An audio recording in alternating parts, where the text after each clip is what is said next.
Welcome in to what are we going to call this one, Corey? This is not a fun Friday, but It's a brunch bash. Brunch bash. Yeah, bourbon batter brunch bash. He's Corey Walsh, and he's Dan Griffin. And to prove that it's a brunch bash, I've gone for the Bloody Mary this morning, Corey Walsh. And I had a big fucking mimosa. Beer mosa, actually. Say that's a beer mosa. You're a man. The thing that makes this bloody so awesome is something that I have a feeling is going to be very polarizing to our audience, as it is to most people in the world, which is this. I've never found anything like this anywhere else. There's a distillery up in the Traverse City area here in Michigan that makes this stuff. It is a horseradish infused vodka from Northern Latitudes Distillery. And I'm going to tell you right now, by itself, this stuff tastes like absolute ass. However, in a Bloody Mary, it is fantastic. It really does make the world's best. That isn't some communist vodka, is it, Dan? No, it is not. It is. Bottle's awfully red. And not only that, but it's a red teardrop. Look at that. We now know where Dan stands. Those red tears. On the side of the I got a red beverage. Geopolitical mess in Europe.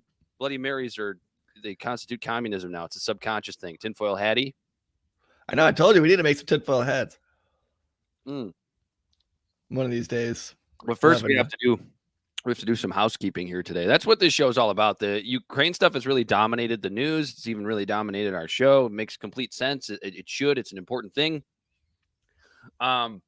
We got some other stuff to talk about today. The only thing we really wanted to discuss with regards to Ukraine, Corey, is the unbelievable amount of narratives that are out there with regards to how much of this is Putin's fault, how much of this is the West's fault. And we have discussed it a little bit, or discussed each of those things a little bit. But what I'm starting to see is, like, even people that I respect in this business are going a little too far over the top. Nothing that they're saying is wrong necessarily, but they're leaning way too far in one direction or the other, even in independent media. It's either the leaning into it's the West's fault, or the leaning into, hey, nuclear war is a real possibility. I'm not going to say they're not fear-mongering nuclear war necessarily. They're not saying it's an inevitability unless we do A, B, and C. But really leaning hard into that. And I'm wondering if you've seen the same over these last, 10 days or so. Oh, I forgot. I also have bacon. Oh, you son of a bitch. That's one thing I don't have over here. I only have 2 pieces. But yeah, no, I've seen it too. It's you're seeing people that are trying to institute a no-fly zone. I don't think they realize what they're trying to imply when they say that. You're seeing people talking about that nuclear war is on the horizon. And you're seeing people still that are saying it's all the West's fault, like you said. And I've seen all of it. It's kind of funny, or not funny because of the weight of the conversation, but it's just, you look at it and it's just like a head beating against the wall thing again. It's like, here we are at home finding everything to argue about. Yeah, I mean, I'm sitting here and we've talked about these things too. I'm looking at people that are giving off a lot of Western blame here. They keep talking about the Azov Battalion and Western funding of the 2014 coup. It's absolutely correct. Gorbachev, and you pointed this out to me in pre-show, Gorbachev, though this was never put in writing, Gorbachev conceding in 1990 that Germany could join NATO as long as NATO never moved another inch to the east, which of course it immediately did. And then obviously all of the propaganda that we're seeing coming out of mostly Twitter, mostly social media, propping up Zelensky as some sort of great leader in Ukraine. And you and I have both admitted that, it's pretty cool what he's doing, that he's sticking back with his people.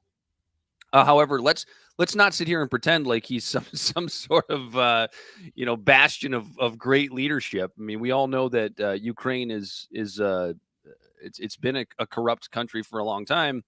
But people let it be their own fucked up, corrupt country. And I think real quick, Corey, and then I'll let you go.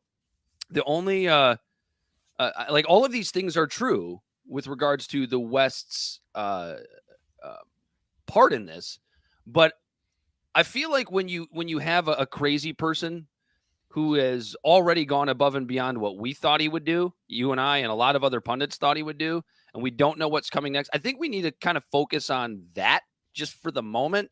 We shouldn't lose track of any of this stuff as far as Western blame goes. It's definitely something that should be talked about, but I think it should just be put a little bit on the back burner for the time being, if you get what I'm saying. Yeah, yeah, it's yeah, it's you got to remember that the Zelensky guy is in a corrupt country that was now shrouded with a whole impeachment scandal here in America. It was involved in a whole coup attempt that involved America, and the whole world constantly calls Ukraine corrupt to the point that they won't let them join the EU, and to the point where they even saying that they wouldn't join NATO, but they kept that door open to poke and prod at the right. But none of that negates the fact that Putin is the one that's acting mighty crazy here. And it's and it sucks how binary it's become, where it's like, what, both sides are kind of at fault, sure. America definitely doesn't have clean hands on this. But when it comes down to it, it's a sovereign country that doesn't want another country to invade. Did we fuck up other countries? Yes. But we were kind of invited for the most part, except Yeah, I for mean, Afghanistan. the hypocrisy angle there is also something that's very real. But again, I think it's something that should be just kind of put on the back burner right now. We've got a crazy person with nukes, and that brings us over to the other side, which is, the nuclear fear at this point. I mean, it's really hard for me and you, Corey, because our generation really wasn't. It's early, Robbie. What do we? Oh, Robbie I look tired from Robertson fighting the saying Russians. Corey looks tired from fighting the Russians. It's early. Yeah. Yeah, you've been fighting the Russians right here in front of a microphone, which is what makes us the vaginas that everybody's talking. I'd rather be dead than red. Hold on. Are you buying this? Some people are calling it kind of tinfoil hatty, and some people are giving it some credence, which is that, are you buying into this like Putin's really ill? Like he's got long COVID and maybe he has brain cancer, or I don't think there's any way. It's so funny because somebody who's so insulated like that, anybody could just make that up and nobody would ever be able to know the truth about it. It would never come out. I mean, when you look at the different videos and stuff of like when he was talking to Macron, they're at like a 30-foot table. Macron's way at the other end. What? Yeah, yeah. Like, I don't understand why communications are breaking down, Dan. I mean, to be fair, you and I are like 8 miles away from each other, but we seem to communicate better than some. We also don't have our fingers on nuclear buttons. And I'm not trying to invade your neighborhood. What do you make of the fear of nuclear war before we move on? Because I think it's something that should be, kind of thought about a little bit, but I don't think it's something that it's not something I'm immediately afraid of, because it's like, if it happens, well, we're all dead anyway. So why the hell worry about it? I don't know if that's a little bit too rather nihilistic. I think it's it's something that well, one more thing to add to our generation that we've never dealt with before, really, in a real thing. A lot of us are born, like you and I, you were born, I think, what, in 88? Mm-hmm. I was born in 89. We were sucking on our parents' teats or our mom's teats, not our parents necessarily, but sucking on your dad's nipple. That's a little odd.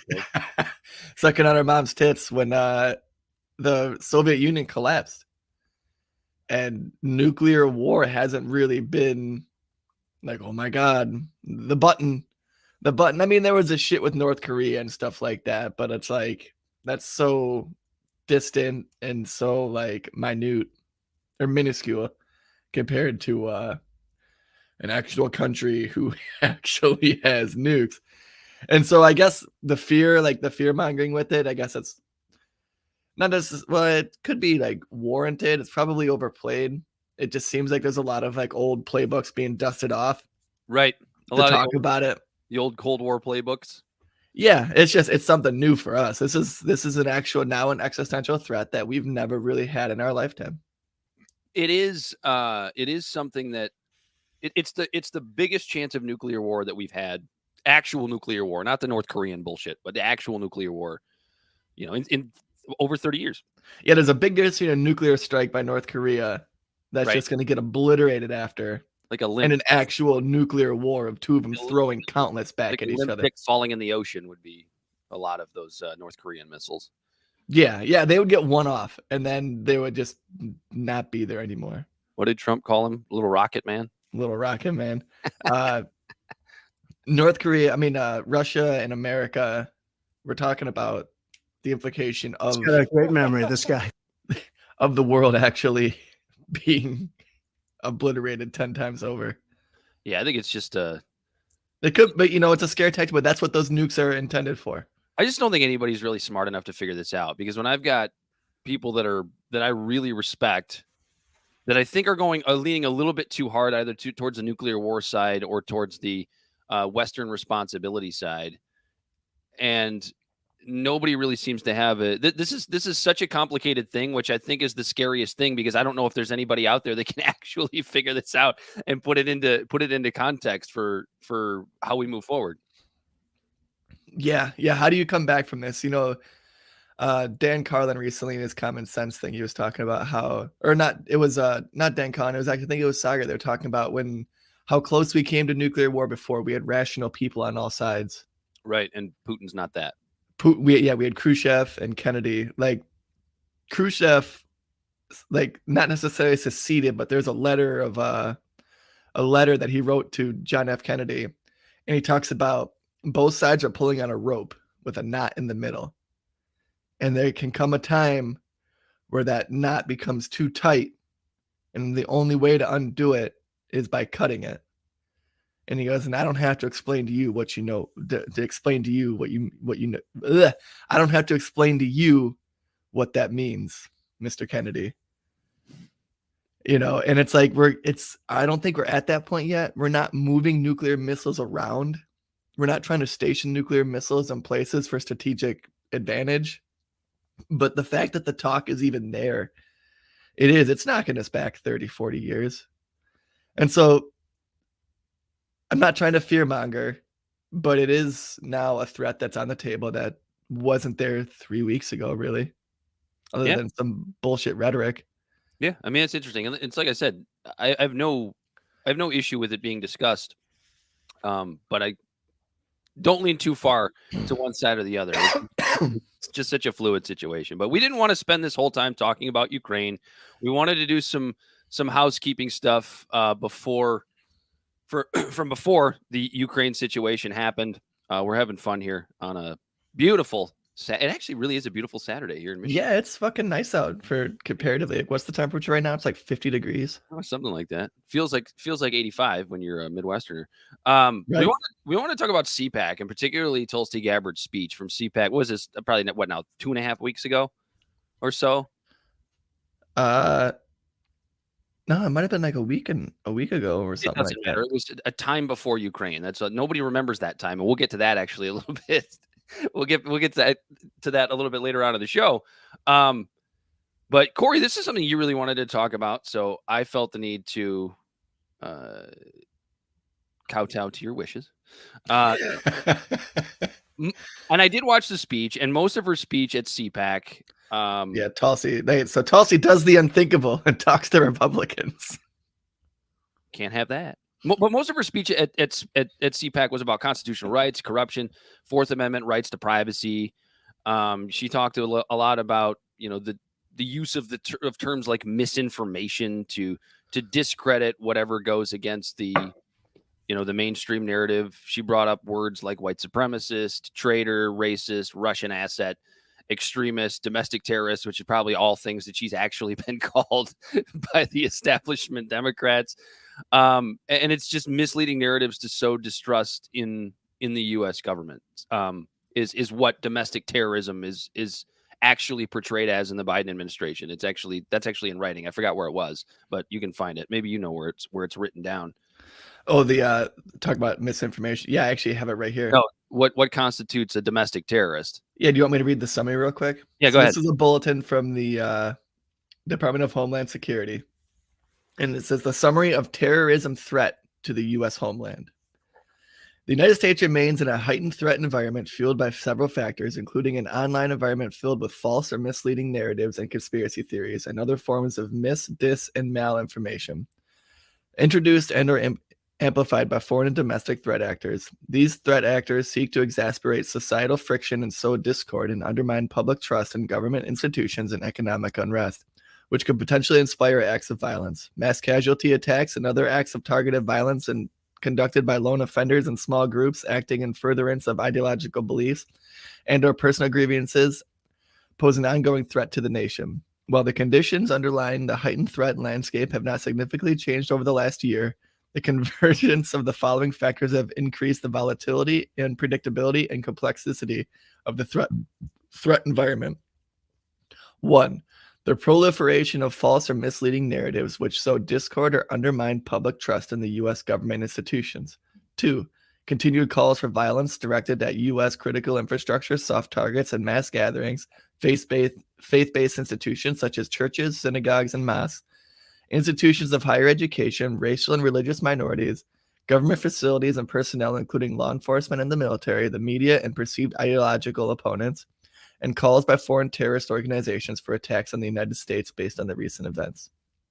The only thing that holds weight to that to me is 3, calls by foreign terrorist organizations attacks on the United States. Yeah. All the rest of it is basically like, if you try to undermine government, fuck you. You're a terrorist. If you especially when it says while the conditions underlying the heightened threat landscape have not significantly changed over the last year. Meaning since January 6th. Nothing more has happened, but the proliferation of false or misleading narratives which sow discord or undermine public trust in the United States institutions is a terrorist threat to the U.S. homeland. Yeah. And it's funny how things like this come out, and then all of a sudden now we're calling a bunch of people in the country terrorists.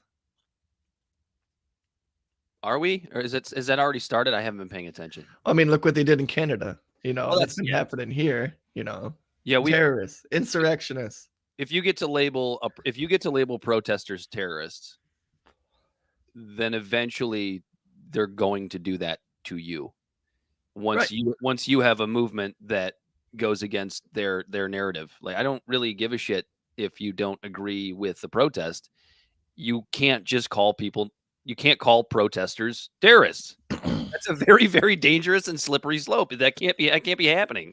Right. And now someone who's just misinformed, sharing the wrong information, or disinformed based on what is considered disinformation by a gatekeeper. Because now when they're saying that there is misinformation and disinformation, who decides what is misinformation and disinformation? The National Terrorism Advisory System? Daddy. Homeland Security? Right. So now all of a sudden, now there's a gatekeeper that they decide what you're saying is considered terrorist or not. That's one of Tulsi's points, is that she basically put it as the establishment elites, they just think we're too stupid as people to be able to figure out what's good, what's bad, what's wrong, what's right. And so what I think that leads a lot to is these lies, these outright lies that the establishment media tells us. I'll go back to it a million times over. The lies multiple times that were told about Joe Rogan. If they're going to lie about Joe Rogan, a fucking comedian who does a little podcast and maybe talks to some controversial people, if they're going to lie about him and what he says, does, or is, what the hell else are they going to lie about? You know what I mean? And that's I think that was a big part of Tulsi's point. Yeah, exactly. That's basically what she was saying. It was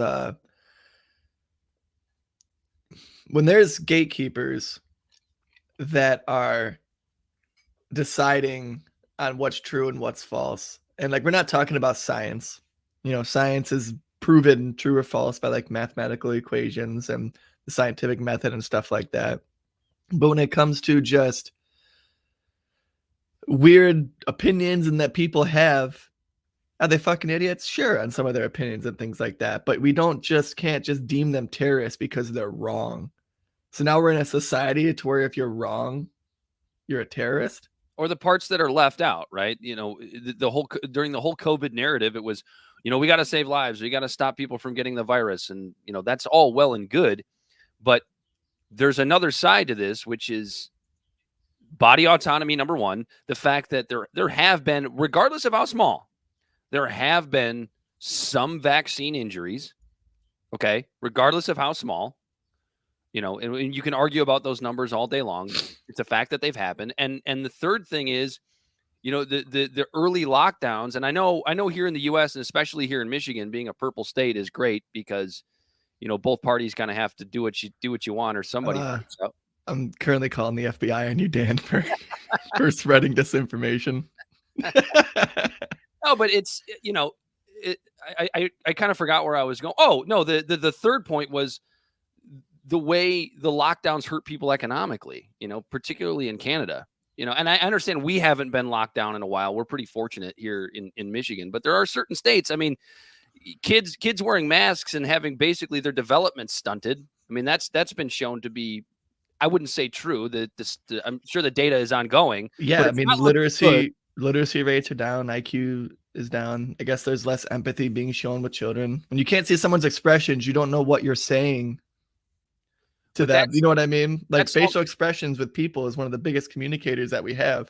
And that's all either swept under the rug or labeled as disinformation or misinformation because we have to get these vaccines rolled out.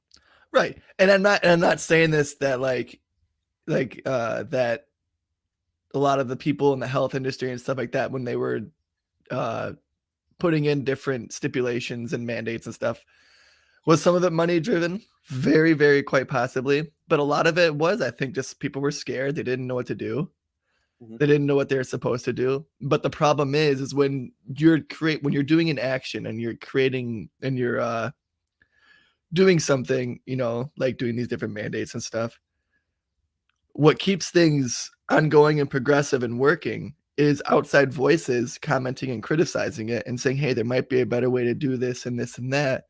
But instead of that happening during this course of live science, like virtual live scientific method happening in front of us the last 2 years, any outside outliers or outside voices trying to give opinions on maybe how to better the system were just cast aside as misinformation, disinformation, conspiracy theorists, and everything like that. And who knows, maybe if we took what some of these people were saying with a grain of salt, we might have actually gone further ahead quicker. Yeah, I mean, essentially doing what we try to do on this show, which is, yeah, oh, shit, never thought about it that way. Let's have a look at this. Because you know what the opposite is?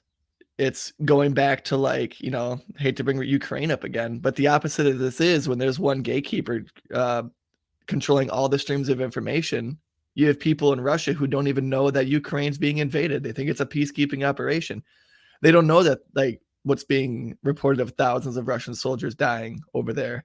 They finally admitted to 450. The Russia government did itself. Mm-hmm. Ukraine is like adding a zero to that.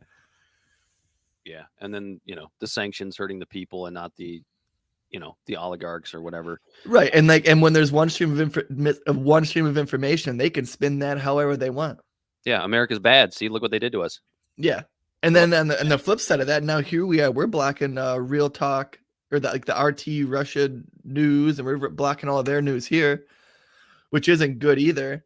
I'd rather hear if Putin speaks, I'd rather hear their translators relaying the message of, because, you know, there's more correspondence. We're going to get the message in the English is going to be exactly what Putin wants you to hear, mm-hmm. not it filtered through our media, right? Putting a spin on it with, you know what, like, you understand what I'm saying? Like, if there's a translator over here that already doesn't like Putin, he knows he's a piece of shit, he's going to add a tone, he's going to add words to make him sound more aggressive and make him sound worse than he is. Over there, they're going to put a light spin on it and make him seem sensible and things like that. And I want to hear both of those, because then I'm going to be able to create a more solid based opinion. Mm-hmm.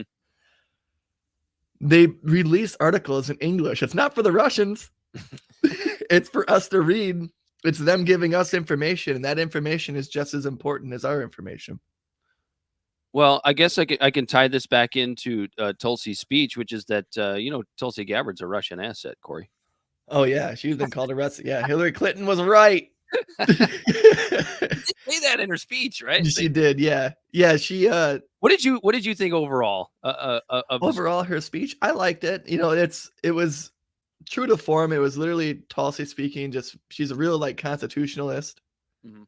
Which is And not it's a left wing thing at all. which is not a left wing thing, but it's really funny because I don't even think the right wing is either. When she was deep that because she got pretty intricate into what like different people were saying, like according to the Constitution, and there was like the lack of like applause and excitement from the group for things when I heard her say that, I was like, "Oh fuck yeah, that's right."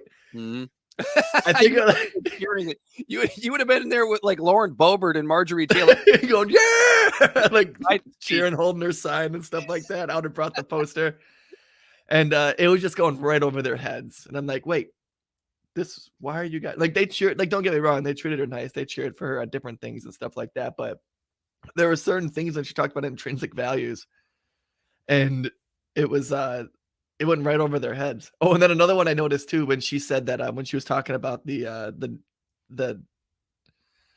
the uh the Homeland Security release from February 7th, Mhm. when she was like, now replace the word government with church. And you're talking and she was like, you're talking about a sectarian, authoritarian group that's telling you like whatever you're saying outside of what we want to be said is wrong, and that's a threat. Well, and that's the whole point because I've thought this for a long time. Like right now, because we've got this crazy culture war going on, and we've got you know I call them the phony leftists in charge. The Democratic establishment, throwing out these like wokeism distractions, all the culture war nonsense. Uh, because we have that going on, it's really easy to miss the fact that it's not that conservatives are necessarily about free speech or anti-censorship. They're not at all. They just want their own censorship. I look at Trump's new thing, social Truth. media thing, the Truth Social. First of all, We're still in the queue waiting. I created an account for us. oh seriously? Yeah, we're still in the queue waiting. Oh, that's funny. But And first of all, calling it Truth Social, before I forget my point here, calling it Truth Social is really gross, just in and of itself.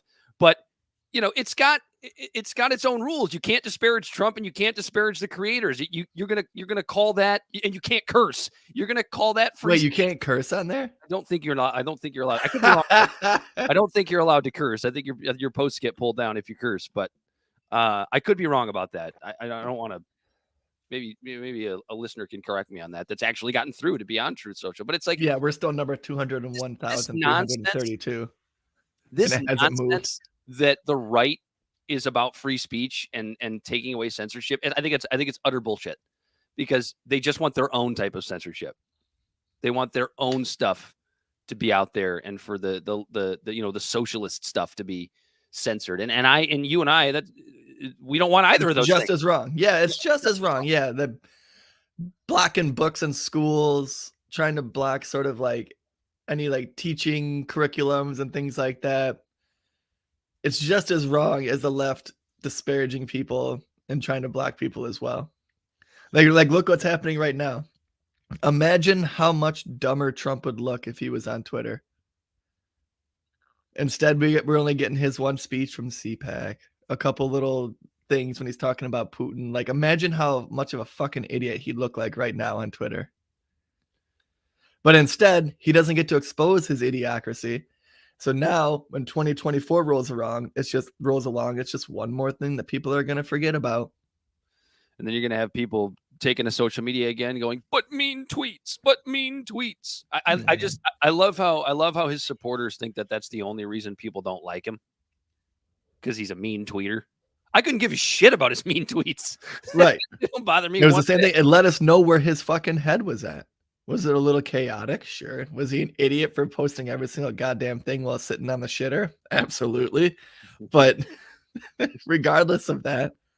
Oh God, could you imagine what Trump's shits were like? I'm just picturing that.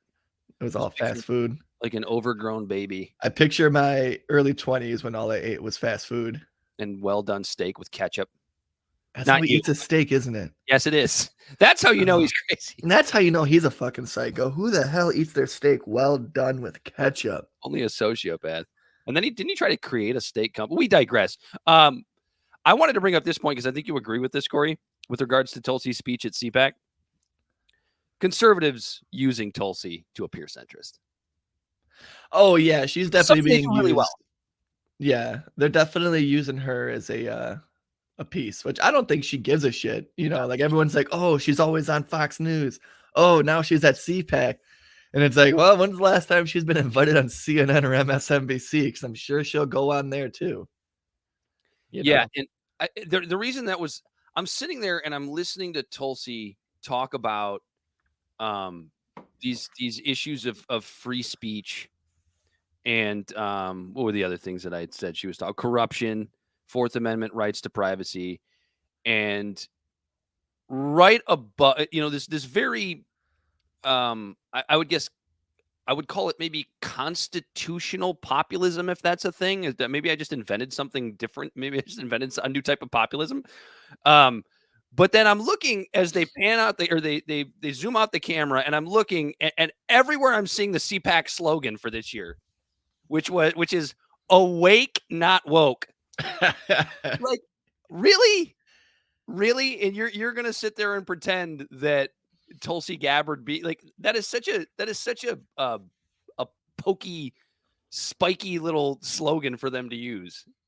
But you're gonna sit there and pretend that Tulsi Gabbard's one of us and we're very centrist and I've coined a new thing after I actually read Ben Shapiro's review of the Batman last night, which I actually went and saw last night.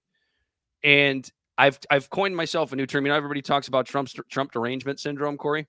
Yeah. I got a new one: woke derangement syndrome.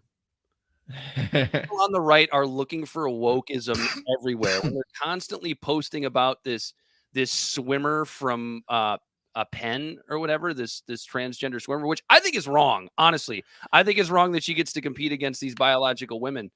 But like, it's not like you would think that it's happening everywhere. You would think that things like that are at every college in the entire country in every women's sport. Like there's women that are gonna like there's biological men that are gonna compete in the women's NCAA tournament this year in March. It's not that big a deal, and these people look for it everywhere. Ben Shapiro even had the audacity. Because the media poses it as an existential crisis. That if it happens here once, it's going to happen everywhere. Oh, of course, yeah. Everything's a slippery slope with the right. Have you noticed that? Everything's a slippery slope. And there are certain things that really are a slippery slope, like, calling protesters terrorists. That really is a slippery slope. You don't want to be doing that. But not everything's a slippery slope. Yeah. It's and back to Tulsi real quick. When we talk about her being there and then everyone's saying now she's a conservative or whatever. And you know what? I was thinking about that. And like, I've had people say to me like, oh, your girl's a conservative now and stuff like that. Like it's some sort of jab. Right. Where it's like, oh, she's a Republican now. She's not a Democrat anymore. And you're like, here's here. yeah. I was gonna say this is where they're making a miscalculation. It's like I don't give a fuck whether there's a D or an R next to her name. I vote for her and I supported her campaign in 2020 and volunteered for it even because of the fact of like what she says. It doesn't matter if she's a Republican or a Democrat. Like if the face of the Republican Party now is Tulsi Gabbard, then that's one of the best goddamn things that can happen to this country. Why are people mad about that? Imagine if there was more Tulsis in the Republican Party. Pragmatic, constitutionalist, conservationalist, talking about trying to get off fossil fuels, talking about renewable energy, talking about taking care of the free market and giving people better wages. She was an advocate for Andrew Yang's $1,000 UBI. Like, are we talking about a huge transfer of the Republican Party? Why are you mad? Here's why people are mad. Because it always comes back to culture war. Always. The tribalism. If there is one thing that Tulsi Gabbard believes in that is considered leftist, I'll get a great example would be Andrew Yang's $1,000 a month UBI. the guy that wants to give money away to the lazy people. Everybody focuses on that one thing. There could be 99 things that conservatives would support when it comes to Tulsi Gabbard, but that one thing makes her a socialist. And then, you see the same shit. You see the same shit on the left, which is one of the reasons, Joe Rogan got dragged through the mud so many times. He's so far to the left, but he's got a couple conservative things, like he's, pro Second Amendment. Oh, he's over there. He's on the right. He's a bad person. And it always comes back to that culture war. That's why people are mad. Because you have to agree with everything in the silo. You have to check the group thing, every single box, or you're one of them. And I think that's an example of why Tulsi is hard to pin down, because here she is, one of the only Republicans that is across the spectrum on all sorts of things. And it's interesting that the Republicans embrace her for the 99% of her shit, or not even, I wouldn't want to say 99% of her shit, but like, yeah, but you know why? Because they do, because it owns the libs. Conservatives do a much better job of just taking people that the libs, the limousine liberals cast aside as outcasts, and they just scoop them up, say, "Oh, yep, you're one of us now." Yeah. So but you mean to tell me anyone who was like talking about how Tulsi had this great message, then that message hasn't really changed? It's just the conversation changed. So you're hearing different parts of her talking points. Mm-hmm. You mean to tell me that people are gonna choose, like, if she ran for president as a Republican, that the independents or the people who are like that are fed up with the Democratic Party are still gonna vote for Joe Biden just because he's only Democratic and not for her, even though there's an R next to her name? Yeah. Yeah, you're probably exactly what'll happen. Are you kidding me? People don't have well, independence in their silos. Yeah, I guess you're right. Joe Biden is this unbelievably progressive president, because he does something that we're about to talk about next, which is nomination of a black woman to the Supreme Court. And again, we said this before the nomination even came through. If his entire plan was to nominate a black woman, that's great. That's fine. Don't say that. Yeah. Just do it. Just go out and do it. You don't have to say it. You're taking away everything that the woman herself has done, all of her achievements and stuff, and cubby holding her into just a token black woman. Yep. And it's like the one that is actually being nominated, Ketanji Jackson Brown, which is a phenomenal nomination. Brown Jackson. Yeah. Sorry. Yeah. Ketanji Brown Jackson, which is a phenomenal nomination. Mm-hmm.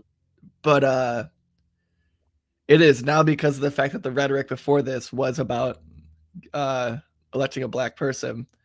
Now she's gonna get dragged to the dirt because all of this, like, oh, she's only getting elected because she's black. When it's like, that fucking sucks, because this woman is a really fucking good Supreme Court. Which I think there are certain factions of conservatives that would have said that regardless. Even if it wasn't put out into the open. Even if Biden hadn't just come out and said it, which he did, but that just gives them even more fodder to make her Supreme Court nomination all about race. And I will say this, based on her record, I'm pretty happy with this nomination. And at the end of the day, it doesn't really mean a whole lot. It's better than the Michelle Childs option. Of course it is. And it doesn't mean a whole lot because it's still replacing a liberal seat on the Supreme Court. So it's not like, you're not gaining any ground, right, in the court if you call yourself a liberal. Yeah, the court isn't going to be swayed from minority to majority with this election. Or this selection. She does seem to be a pick that's for the workers. She was a public defender at one point, I believe. So you got to believe she's going to be pretty reasonable on crime. She's ruled in cases for and against Obama. She's ruled in cases for and against Trump. Mm-hmm. She's really stuck to the Constitution and the law and win against corporations based on law and things like that. Like, she's been pro-labor in a couple issues. She's just overall a pretty good, unbiased, you could even say almost like constitutionalist populist, coined your term right there, used it or whatever. But yeah, compared to the contrast of Michelle Childs, who has a terrible prosecuting record of putting people for drug possession stuff away for the maximum count. She voted in favor of let me see what I can find it right here. You had it at the tip of your tongue, didn't you? Yeah, she's voted in favor of corporations over different things. Yeah, so like, for example, Childs has made 2 decisions related to nuclear reactor facilities in South Carolina. First, in August 2018, Childs refused to enjoin the county. Second, in December 2021, Childs refused to block a vaccine mandate. Oh no. So what she did, she failed to enjoin a state law that forced a state utility to cut customers' rates after the failed construction of 2 new nuclear plants in Fairfield County. So but from what I read about that is they raised the rates of utilities to help with the construction of these nuclear reactors, but then after the nuclear reactors never developed, she didn't enforce a state law to cut the rates in favor of the nuclear companies. Essentially to give people their money back. Yep. And then she also refused to block a vaccine mandate for workers at a South Carolina nuclear facility. And she ruled the company did not have to continue employing people who refused to get vaccinated.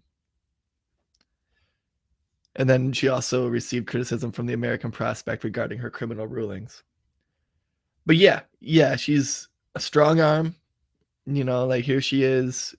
Never mind body autonomy.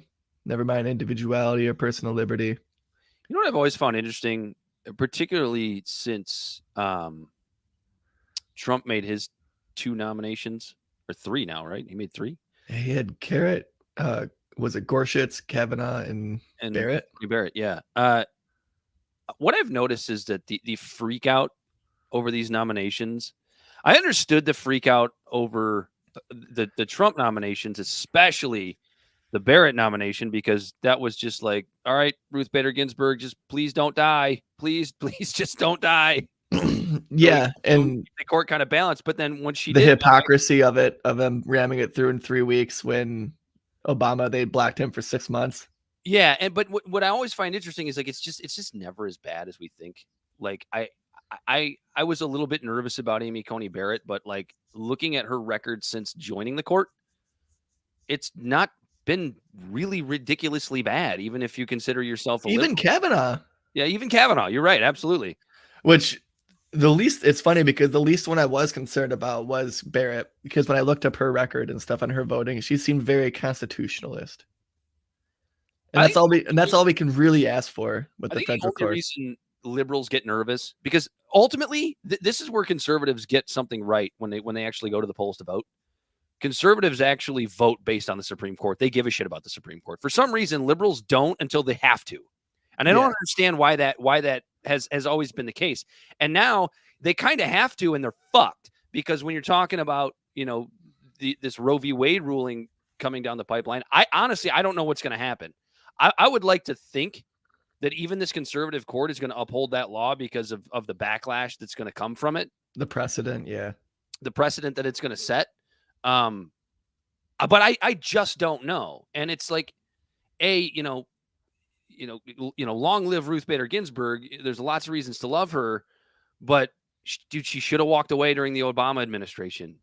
She should have retired then. She was getting old. This whole conversation about the court would never have happened if she had stepped down, allowed Obama to replace her with a younger person. And, we wouldn't even have Amy Coney Barrett on the court. And that's why what's-his-face is probably retiring now. I'm sure it's a forced retiree. What was his name? It's Steyer, yeah. I was thinking about that today too, like how the Supreme Court has kind of flexed its muscles recently in solidifying its own power against an ever-encroaching executive president. Yeah, Stephen Breyer's retirement. He's getting old. You don't want to make that. You don't want to make that mistake twice. No, there's a reason they'd have a very conservative court. There's a reason they're getting. He's jumping out of there before. The Democrats have to see the writing on the wall here, when it comes to the 2022 midterms. Oh yeah, that's one of the greatest Canaries in the coal mines is Steyer stepping down. You keep combining his first name and his last name. His name's Steve Breyer. You keep calling him Breyer. Steyer. Yes, Steyer. Yeah, he's Team Steyer. Breyer. Yeah, Breyer. That's funny though. I've heard you make worse things. We actually haven't even really talked about the race baiting angle of this. We touched on it a bit. I think it's because we're so both annoyed by it. Yeah, it's gonna happen. What? Yeah, I don't even know what we can say. Yeah, we already know what both sides are gonna say. Yeah, that the right is racist for bringing up race, and the right is gonna say the left is only doing it because of race. Yeah, they're trying to make the court woke. Woke derangement syndrome. Is that the red pill, blue pill? I guess we can roll with that. Yeah. All right, real quick, I'm just gonna take the bullet. You're gonna. Oh man, it's only March 5th. I guess I'll swallow the blue pill because there will be, at least on the far right, some underlying racial undertones too. Yeah, you're probably right. Actually, Brown Jackson. I take it back. I need some CPR. I think we're going to close out the show here. This is going to take a little while, so I'm just going to bring up the things that have disappeared since Russia invaded Ukraine. Corey, isn't it amazing how things in the news just disappear when the new boogeyman comes? We've got COVID, we've got the Durham report, we've got the Freedom Convoy and quote unquote domestic terrorism. We've got inflation, but that'll be back very, very soon. Yeah. Different reasons. And we've also got Jeffrey Epstein. Oh, yeah. His boy. What was his name? Durlac or something like that. Jean-Luc Brunel. He was, I love how people use the term suicided. It's such a great term, even though it's not real. He was suicided. Suicided in prison. And it's so interesting because I was telling you that I think it was like February 18th. He was dead in jail. And basically, what I actually knew more about this guy, I think, than most because I was watching Vice's documentary series, Dark Side of the 90s, maybe a week before this happened. And in one of the episodes, it's all about the supermodel business in the 90s because it was huge, right? You had these global superstars that were supermodels. You know, you talk about the Cindy Crawfords and the Heidi Klums and the Naomi Campbells and various others. But they talk. That's a name I haven't heard in a while. Naomi Campbell. Naomi Campbell. I guess she's kind of crazy, but I don't know. So the whole episode is about how those major world famous supermodels, they got the A1 treatment, right? They were paid all this kind of money. They got all this exposure. They were never really caught in the dark underbelly of what these modeling agencies do, which is basically, I don't want to go as deep. I didn't want to go as deep as to say that it was a sex trafficking ring until you find out that Jean-Luc Brunel is real good buddies with Jeffrey Epstein.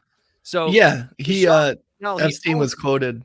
Go ahead. Sorry. I'm just going to set it up real quick. This Jean-Luc Brunel, he owned the biggest modeling agency in Paris during the 90s. He opened one in Miami too.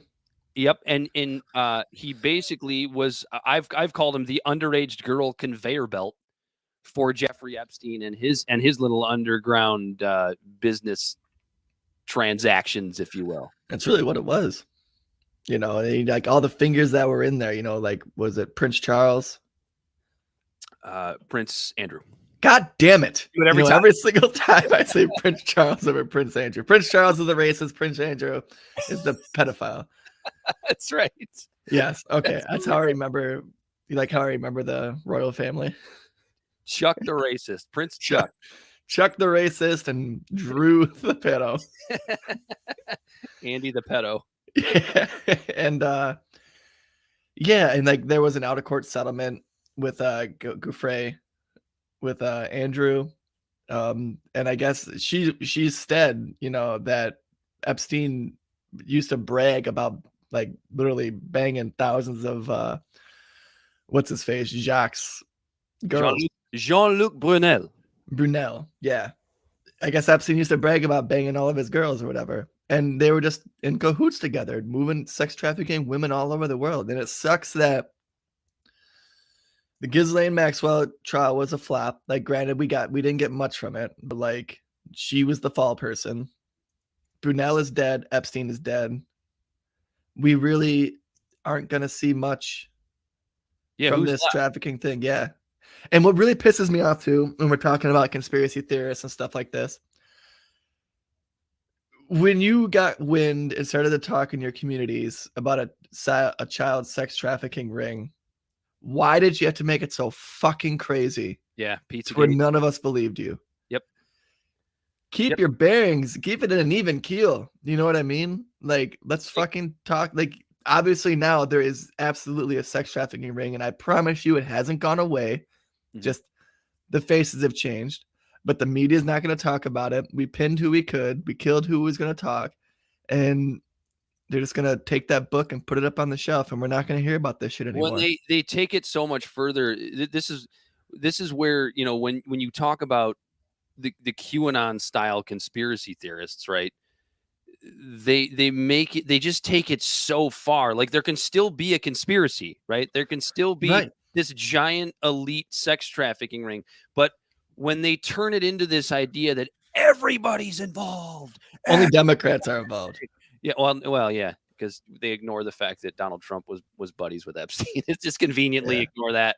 They exploit Clinton being a friend, but ignore Trump being a friend. Go back to something that we talk about a lot on this show, which is that, you know, the establishment is the establishment. It doesn't matter whether they're Democrats or Republicans. They both want the same thing. They want you and I fighting with each other. They want you blaming your neighbor. Well, they can keep stuff in their pockets. Yep. They want you blaming your neighbor for being an asshole for not getting a vaccine, so that the shit that they're doing can stay under wraps. Yeah, obviously, distractions and things like that. That's true. And they talk about that stuff, and they talk about, you know, psyops and distractions and the hidden hands and stuff like that. And all of that stuff is true. But in the same breath, they also talk about Pizzagate and you know, and this what's that one thing that they talk about? Interdimensional child molesters. They're lizard people. No, they talk about what's the secret meetings they say they have. There's one, I forget what it's called, but they supposedly all go and sacrifice kids and stuff like that. Oh, what is it, Bohemian Grove? Yeah, like they bring that up in the same breath, and it's like, okay, listen, you can believe that. I'm not telling you can't, but you're really hurting your own argument. You're bringing up too much. You're exposing too much of your hand talking about that when you're talking about like tangible things here. It's just too deep of a dive. Like, you can have a decent conspiracy theory that is based in logic. I mean, this idea that Jeffrey Epstein was in cahoots with very, very powerful people. We don't know exactly whom. We have suspicions of some, to basically hold power over them by putting them in a compromised position, having sex with underage girls. You can have this Jean-Luc Brunel guy basically being his farm system, using his modeling agency to do so. Like, that is a conspiracy. That's a conspiracy, but it's grounded in some sort of logic. Yeah. Like, what are the chances of two people involved in one of the biggest uncovered sex trafficking rings being suicided while locked away in a prison cell? It just doesn't seem very plausible, Corey. Right? That's what I was saying before the show, how we need to make tinfoil hats. So when we talk about anything that's not completely 100% grounded. You know what it is, Corey? I figured this out a while ago. It's people need simple explanations for complex situations. And it's just so easy to go, there's these few elites at the top that control everything. They control our brains. They control the internet. They control our minds. They control, you know, it's, you know, these lizard people. It's just, it's a simple explanation for a scary thing that's very, very complex. When in reality, it's just never that simple. It never is. And that's funny because I actually just found a meme that I wanted to share on the page about that.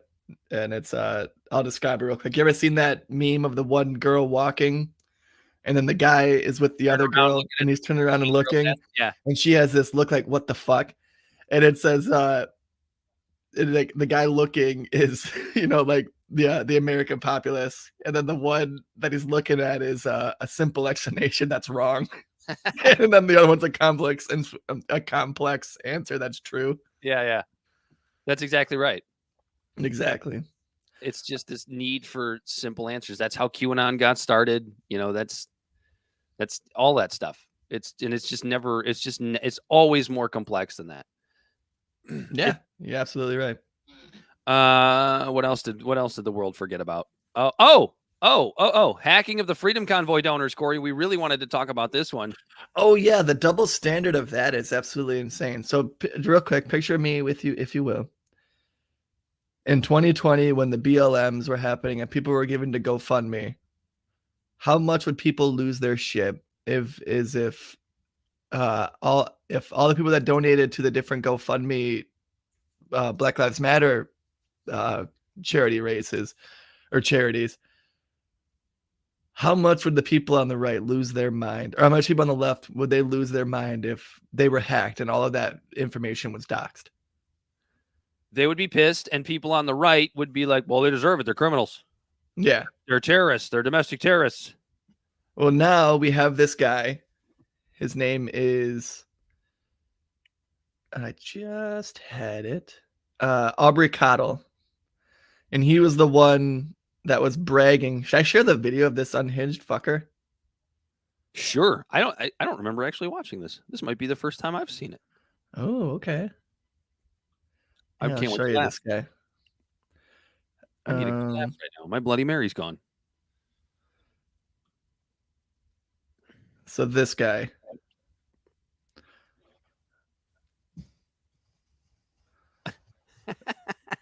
Look at him getting all fired up, reading the comments.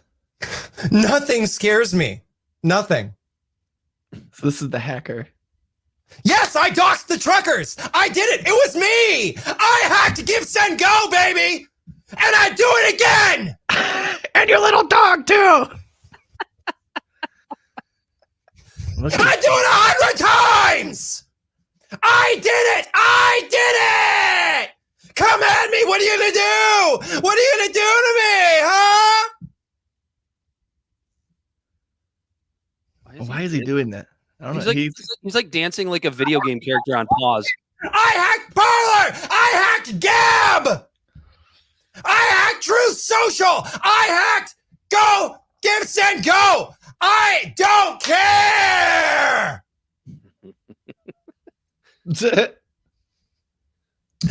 You can literally put my name into the news tab on Google and you can find everything I've done.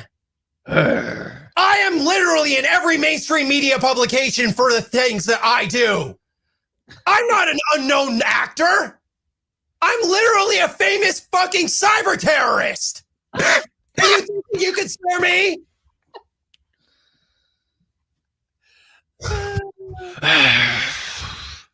All right, you can stop it. Look at that face. But yeah, so this guy literally just admitted.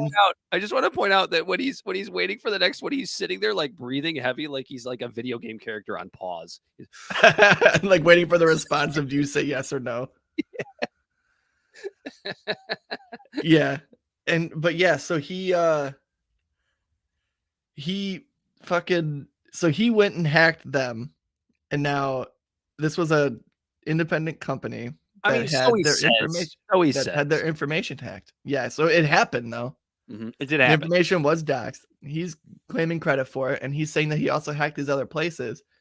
So now that's from the article on the Gray Zone by the author Kit Clarenberg, and there's reports that this guy, he bragged about working with the FBI, the CIA, and so this guy is able to walk around freely bragging about this type of hacking type stuff.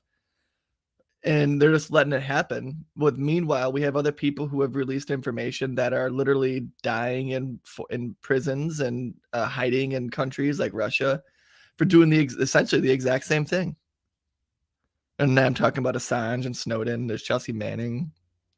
There's a guy like Michael Hastings who died in a car crash. There's all these different people who did essentially the same thing that are just completely cast aside as lepers of society. And this guy is sitting at his house at TikTok having a weird, I don't know what you'd even call that, a breakdown because it didn't go against the establishment. It went for the establishment. Yeah, he's an establishment crony. And here he is just completely breaking laws for the government.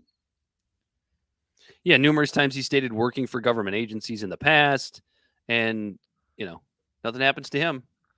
Exactly. And that's not just the hypocrisy that I wanted to bring up with this. Even Ilhan Omar, lefty from the squad, came out and says, I fail to see why any journalist felt the need to report on shop owners making such an insignificant donation rather to get them harassed. People donating like $40 were being reached out by different websites like, why did you donate? Why did you donate to this group?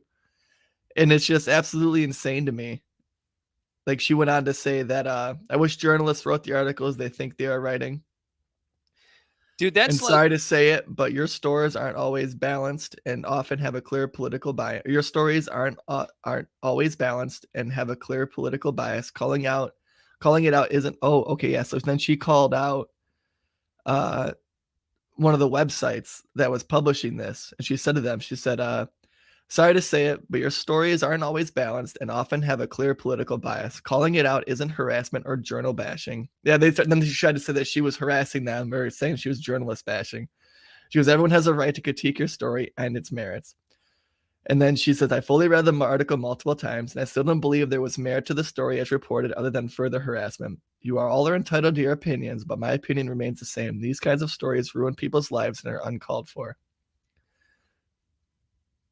So here is her being the adult in the room, that crazy leftist socialist, actually holding, and so I wanted to give her props for that. That was actually, she said a lot of crazy shit that I would disagree with, but in this moment, Ilhan Omar hit it right on the money. Yeah, credit. What did you gain from that? What did you gain from finding out some 60-year-old woman gave $40 to some truckers so they could buy some gas for their car to keep it warm while they were standing up against their government in a protest that is protected by their constitutional bylines? Because it's another person.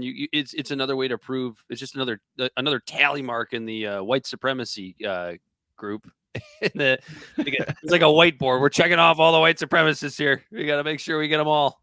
Yeah, isn't that insane? It's just frustrating how good for me, but not for the type attitudes that we see all over our country and the hypocrisy. Flip it and reverse it, man. We say that on the show often, that like whenever you have a good argument, Elliot said it best. Make an argument. What'd she say? Oh, you say flip it and reverse it. Yeah, anytime you think you have a good argument, now make in your head an argument against that. Yeah, what is the best argument for the opposition of your particular opinion? And if people take the time and do that, they might actually see that a lot of times what they're falling for is just political rhetoric and hyperpartisan party pandering bullshit. That's it. And then the other housekeeping things. My monologue. Oh, get after it. So Pitter-patter. It's kind of funny. So this is kind of cheating. I had to write a report for class, and it was on different things like business aspects in the throughout the book or whatever. And being a part of this show, I decided to dive into business ethics and specifically whistleblowing. And so I found an article. I'm here. What happened there? I clicked the wrong thing. I'm waiting for you to start so I can give you the whole. Oh, okay. And I was just giving down the rundown. So I found this article called Revealed Credit Suisse Leaks Unmasked Criminals, Fraudsters, and Corrupt Politicians. And so without further ado, here goes me. Whistleblowers and unethical behavior. I believe that Swiss banking secrecy laws are immoral. These are the words of an anonymous whistleblower who leaked information about 30,000 Credit Suisse clients. From the publication The Guardian, an article posted on February 20th, 2022, titled Revealed Credit Suisse Leak Unmasked Criminals, Fraudsters, and Corrupt Politicians.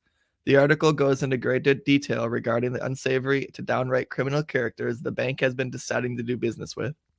While scouring the internet using keywords like unethical behavior, leading to many articles relating to the issue, I honestly became frustrated. Is unethical behavior really this blatant and widespread? How do we stop it? A quick reference to the textbooks led to a search of whistleblower, where I found the aforementioned article. Expanding a little more on the article, it explains that the Swiss bank's lack of due diligence has led to widespread failures in its promises to disassociate what the bank calls dubious and illicit client funds. And a trend over decades to the point that the known secret of their business relationships with criminals has made it into pop culture references in movies and songs. The unethical behavior by the bank leaves the door open for clients involved in human trafficking, murder, corruption, and torture, along with a host of other heinous acts to operate in the banking system and launder money. From politicians to corporate executives, and even a cardinal from the Vatican, the vast number of clients from all over the world are taking advantage of Switzerland's strict banking secrecy laws. This secrecy law criminalizes the disclosure of client banking information to foreign authorities, attracting nefarious people from all over the world. In an attempt to circumvent the laws protecting people hiding their money, the anonymous whistleblower arguably took a moral rights approach and hacked the bank's records and released the information to a German news outlet, explaining a work environment of plausible deniability by looking the other way and not writing down information that could consider them culpable. The ethical dilemma of breaking the country's laws to shed light on the behind-the-scenes corruption is an illegal but subjectively noble action to bring accountability and integrity to the Swiss banking system. In this action, the whistleblower is shedding light on an ongoing issue of offshore tax havens used by corrupt politicians and other wealthy criminals taking advantage of a system designed to benefit their own special interests.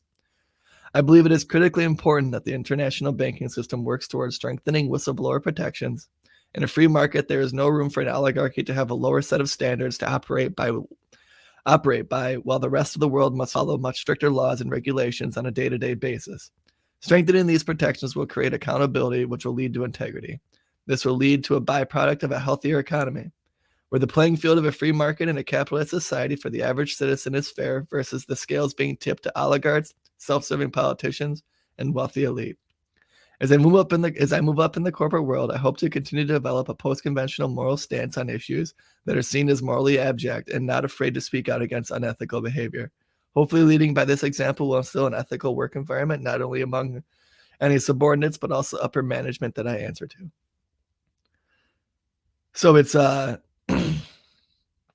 yeah, so like you could see there was kind of a spin towards an actual thing for my school or whatever. But I think the point still stands that here we are again. What's good for me is not good for thee, as all of these different people are just putting money in Swiss banks and hiding them offshores to launder money and all sorts of stuff. And we're talking about people like Ronald Shue, who was a guy in the stock market who was doing a bunch of shady shit. Edward Stiebel, who was bribing people. Stefan Setterholm, who was in like child porn and human trafficking, and like so yeah, just all sorts of different people. Yeah, the Swiss are coming around, man. They've even thrown sanctions out on Russia. You know you fucked up if the Swiss are coming after your ass. yeah.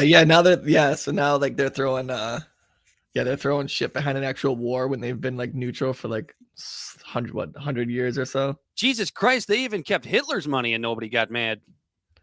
They did, didn't they? Yeah. They're the centrists of the planet, man. Right. The Swiss are pissed at you. You really they've had these laws since like 1800s. Yeah, just this laws of neutrality. Not necessarily the laws of neutrality, but the laws of like making it illegal that like like let's say Kim Jong-un walked into that bank and wanted to put money in. It would be illegal for people who work there to go to the law and go, hey, Kim Jong-un is putting money in this bank. That's illegal. They have to do it with whistleblowers. That's why I was an anonymous whistleblower in this case. Right. They basically have to break the law to bust these people. Yeah.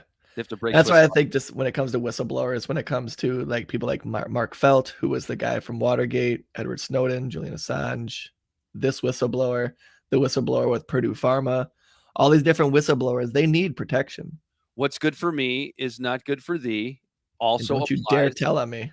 To whistleblowers, right? So if you blow the whistle on, something that say Trump did, that's good. That's good. That's the bad guy who did that. That's the bad guy. But if you blow the whistle on Hunter Biden or anything on the quote unquote good guy's side, Oh yeah, you get That's in not trouble. okay.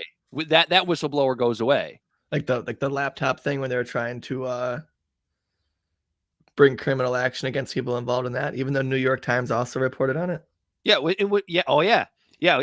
So, and that's the whole thing with the Assange deal, with the WikiLeaks deal, is that it sets a precedent. If you are going to prosecute Julian Assange for being a whistleblower, well, you also have to prosecute the New York Times. You know, if you're not gonna call Assange a journalist, which, from my understanding of journalism, you don't have to work for a mainstream publication. Like you and I freelance. Yeah, we are technically journalists. We're here reporting shit. Yeah, so we're freelancers. Hire us. Where does that protection stop? Where does that protection stop? Is the question? Does it stop with the establishment? Because that's the way it appears. Yeah, it stops when you go against the establishment. But the New York Times did that. They're not. Nobody's trying to prosecute the New York Times. That's true. You know, I bet you they won't keep it, but they sure as hell didn't keep reporting on it. That's true, but they did. And I don't think Assange did either. It was just WikiLeaks. I could be wrong about that. There might have been more that I'm forgetting about. A boot. Did I just say that? Yeah. I was busy looking. I was looking at cool. I think we cleared up a lot of oh, and then we had some positive news. Oh, yeah. Let's get real quick. Real quick, yeah, because I gotta hop off here and babysit. So Bloomberg is reporting that Michigan has the #1 U.S. economy and has grown the most in history. And Hail to the victors! Hail to the victors! Among 37 states with a population greater than 2 million, Michigan is #1 based on equally weighted measures of employment, personal income, home prices, mortgage delinquency, state tax revenue, and the stock market performance of its publicly traded companies. Bloomberg says Michigan, and then this is so. You can really this when we go to talk about biases and news articles and stuff like that. This is where it goes to its real tilt. You ready? Let's see if you can catch this. Okay, I'm ready. Bloomberg says Michigan, since Governor Gretchen Whitmer took over, has become a standout for investors in the market for local government debt. The state's AA-rated bonds returned 5.6% since April 2020, outperforming neighboring Wisconsin, Indiana, and Ohio, as well as the entire municipal market, 5.3%, according to data compiled by Bloomberg. Bonds issued by the Michigan Strategic Fund returned 15%, while those of the Detroit Downtown Development Project gained 14%. Ooh, that one hurts. Yeah, but did you see that? Right, since Governor Gretchen Whitmer. Yeah. They're trying to prop up Whitmer, and look, I don't really have a whole lot of interest in speaking about her at the moment, but the whole downtown project thing. This is something Charlie the Duff's been talking about for fucking 20 years. Nobody gives a shit about the neighborhoods. Yeah, it's all downtown. Downtown Detroit looks fantastic. It really does. You go down there, you can have a good time. There's a lot of cool things. I just had my son down there last Sunday. It's every time you go down there, there's something new being put in and stuff like that. Go 2 minutes outside into the neighborhoods and see if you feel the same way. Yeah. It's just as big of a shithole as it's ever been. And those, I will tell you that, people of Detroit, if you live there, you are the strongest people I know. Right. And I know a lot of them. They don't have the means to, but most of them are still trying to get out. Yeah. And it's it sucks because like where I work, we have a lot of people from the city. And when there's a big snowfall, like downtown looks nice. Nice snowfall, the sidewalks are salted and stuff. But guess what? We know that when there's a big snowfall forecasted, we try to adjust the production output for that day because we know that we're going to have 4 or 5 employees that aren't going to be able to make it. They just can't get out. They can't get out. Yeah. Yeah. That Woodward corridor is real nice though, isn't it? Right. And it's things like that the city definitely needs, really, really needs work on. And I guess the strategy would be I remember Duggan saying once about you get the money downtown, that gives us money for the rest of the city. Nah, dude, it's you know what that is? That's a small city municipal version of trickle down economics, and we know it doesn't fucking work. Charlie LaDuff knows that doesn't work. He works downtown even. He does. He's a good man. I thought about if my little guy wasn't if it wasn't so cold, I was thinking about walking the boy over there to Lafayette just to see if he was there. Wait, he's at American, right? Yeah, American Coney Island. He's at American Coney Island, right next door to Lafayette. Which one are you? Are you a Lafayette guy or American guy? Oh, I'm not a big chili guy, so It's a hot You have, dog. it's right. You have a weird palate. I do. It's a unique palate. You don't like things. I don't like things. No. Corey, for those who don't know, I'm gonna reveal something that's probably against Corey's wishes about him. The man doesn't like macaroni and cheese. I like Kraft macaroni and cheese. the man doesn't like gourmet macaroni. Right. And then like, so like when I was over at your house Yeah. and the mac and cheese got brought up and and your wife was like, hey, do you want any macaroni and cheese? It's like, no, I don't like it because I didn't want to follow up with, I do like Kraft though. Because like, it's like, where would that have conversation have led to? And that's what I didn't feel like happening. So I mean, she's got an interesting palate herself, so she doesn't really. Oh, I'm fucking terrible. But all right, Corey. I think we've done some decent housekeeping here. I'm sure we'll be updating on the Ukraine situation as we go along. Anything else that comes about. I just don't like when everything gets forgotten for one thing. It's not to say that Ukraine is not a big deal. It absolutely is, and we'll continue to cover it here. But there's still other things going on. Absolutely. And when the media is being dominated, yeah, thanks. And when the media is really dominating one storyline, it's a lot harder to find the other things that are happening because there's a lot of good things happening that isn't being talked about and a lot of nefarious things, as evidenced by this the Guardian article I just did my monologue on. Like, we still have people hiding money. We still have criminals moving money around. You know, we still have our own government calling more and more people terrorists every day. And so, if you like what you heard today and you want to join the conversation, make sure to like, follow, and share, and subscribe to our Twitch, our YouTube channel. Like us on Facebook, follow us on Facebook. We're at Libservative on Twitch and Twitter and all them. We're at Libservative Pod. You can read our monologues at libservativepodcast.wordpress.com. That's where we store all of them from previous episodes. There's some really good reads. We put some time into those. Make sure to review if you listen to our podcast and you like what you hear. Make sure to hit the review button and give us some 5 stars. It helps more people see our show, shakes up the algorithms a little bit. And if you like what you hear and you want to have conversations about these types of things, tell a friend where you heard it so you guys can have some cool conversations. And we're live every Friday. Come hang out. And in the meantime, he has been Dan Griffin. He's been Corey Walsh, and this has been Libservatives, and apparently we're also live sometimes on Saturdays. Until next time. Brunch Bash. We are out of here.